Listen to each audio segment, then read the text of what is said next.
I got married my high school sweetheart, and we easily got pregnant and were devastated when our first child was born with a disability, and he lived 12 days. It wouldn't be the last time Susan Scotton would feel the sting of losing a child to a birth defect. Her second son died at 2.5 on December 22nd, 1986, just 3 days before Christmas. I had a hard time having any faith, any hopes. I couldn't have a healthy child. I was angry. You think pregnancy, baby, you think happy, and I didn't feel that way. And then I felt guilty because I felt the way I felt. Melissa Coles was an unmarried, poor, and pregnant 18-year-old who felt she only had 2 options.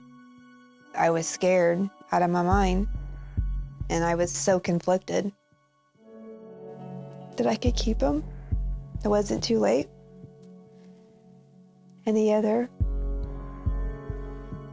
do what is easiest for everyone. As I'm walking in, my heart's racing. And the doctor came in and washed his hands, put on his gloves, and he didn't speak to me.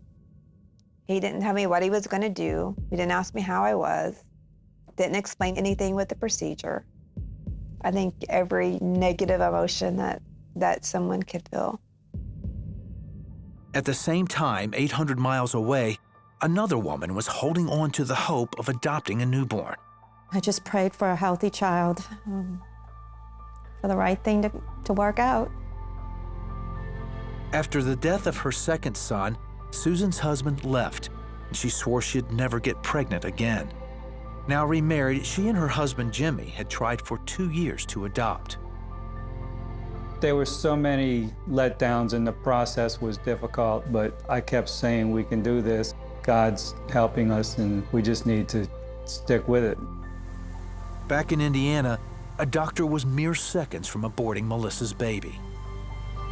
Right as his hands went in to touch me, his glove hit my left leg. I heard this voice say, "It's not too late, get up." I know it's the Lord, 100%. I just said, I can't do this. The doctor gets up, rolls his eyes, rips his gloves off, and leaves the room and left me. Having decided to save her baby's life, Melissa still faced uncertainty. Then later, a social worker gave her an alternative she hadn't considered: adoption. I wanted him. And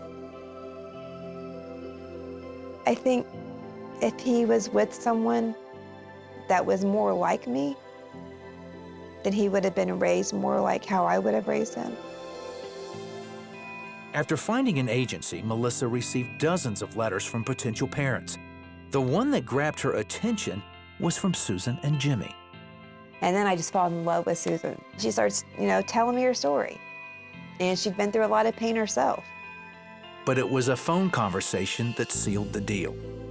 Susan, I said, how do you bait your hook down there? When we go fishing, we use a cockahoe minnow, and you have to put the hook through the eye of the minnow. I said, and I always bait my own hook. And I just said, congratulations, you're a mom, because I knew at that point she was gonna be the mom that was gonna take him fishing and teach him the kind of things I would teach him. In December 1993, Melissa gave birth to a healthy baby boy. She was given the choice to hold her son before she gave him up. I just knew that holding him could make it hard and harder to let go. But I'm glad I did. He didn't cry.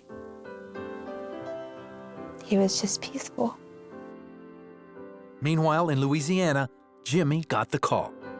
I was excited and so much was going through my mind, I almost forgot to call Susan and tell her that the baby was born. It was December 22nd, 1993, 7 years to the day that Susan lost her second son. I get to the phone and he's like, "It's a boy." And I'm like, "Okay, is it real? Is it really real?" They named him David James after Susan's father, who had passed 9 months earlier. They held him for the first time on Christmas Eve. I am crying, happy tears are just flowing. He's beautiful, he's just perfect, he's so joyful. And we walk out the hospital, Jimmy and I together, and it starts to snow. Now, from Louisiana, that is just like tears from heaven, just joy, just the ultimate joy. It was like, wow. Melissa later married and started her own family. In the coming years, not a day passed that she didn't think about the son she gave up.